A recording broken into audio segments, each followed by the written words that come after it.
Eartha Kitt.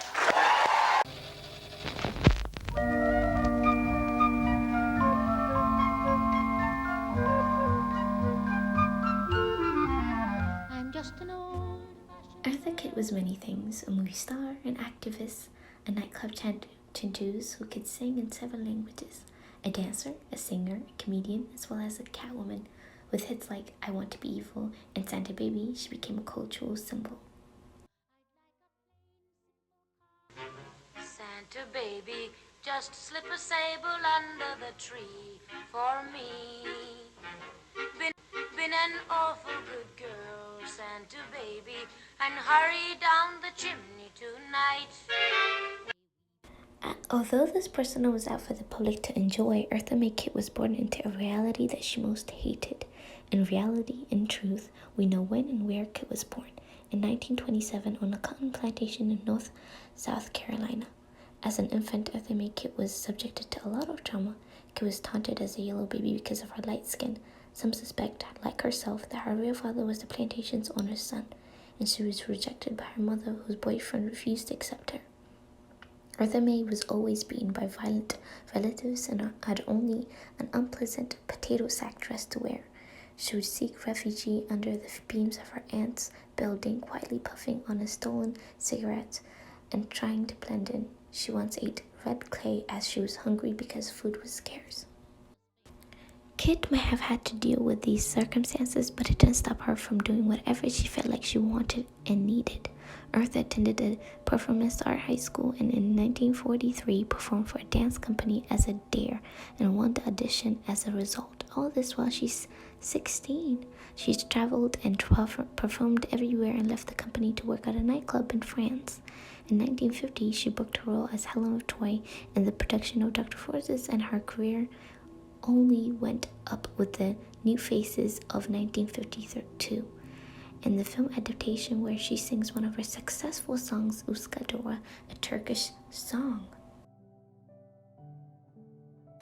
During this time, she of course faced racism and misogyny. Even when she was performing the Turkish song, she was belittled by this white man, to which he says, "What is this?" an intelligent and slur.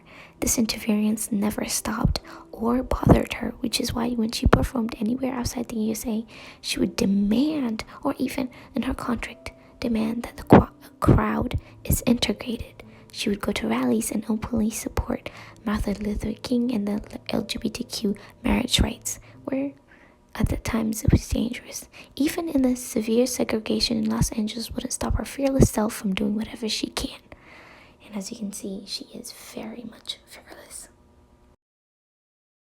So when I became the hot thing in the United States and all over the world, my contract said, at Las Vegas particularly, I will not work in front of a segregated audience. I used to go to Dorothy Dandridge when she was there at the same time I was. She was working at the Last Frontier, or one of those went there. I went to Dorothy. Now, Dorothy's the same color I am. And I said, Dorothy, we have to go downstairs and just walk through the lobby.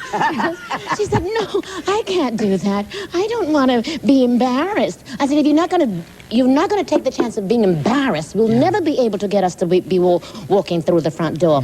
Now, I had a special situation there because of Belden Cattleman, who owned his own place. Right. It was not syndicated.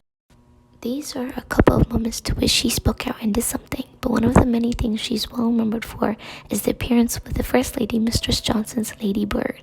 The invitation read, "Why is there so many juvenile delinquency in the streets of America?" She of course was invited because of her work with the Youth, Rebels with Cause, and her foundation that created hope for so many communities. Everything shifted when she shared her beliefs with the other 50 women who came that day. There was only silence. The media took this as a shot to her career and blacklisted her with the help of the President Johnson, who made it clear she doesn't get a job in years.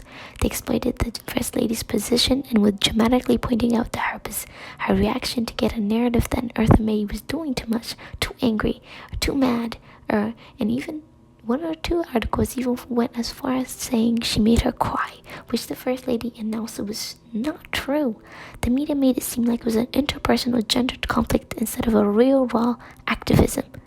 They do this too much, too often, to a lot of black women and in the entertainment industry, including Nina Simone, Lena Horne, and more, and in general, black women. they tried to erase their activism. Even in the feminist club, Eartha was sexually liberating to women from all shapes and colors, to black people who they thought was an icon, and to black women she was freeing to be with, to be someone to look up to. With everything and everyone, she stayed in tune, and with that I end with a beautiful song she had recreated. I only see paintings of white angels.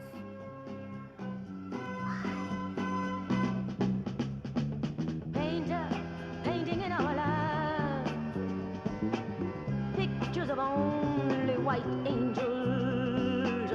Painter, painting in our time, in shadows of yesterday, following old weekend strokes of painters from ages gone.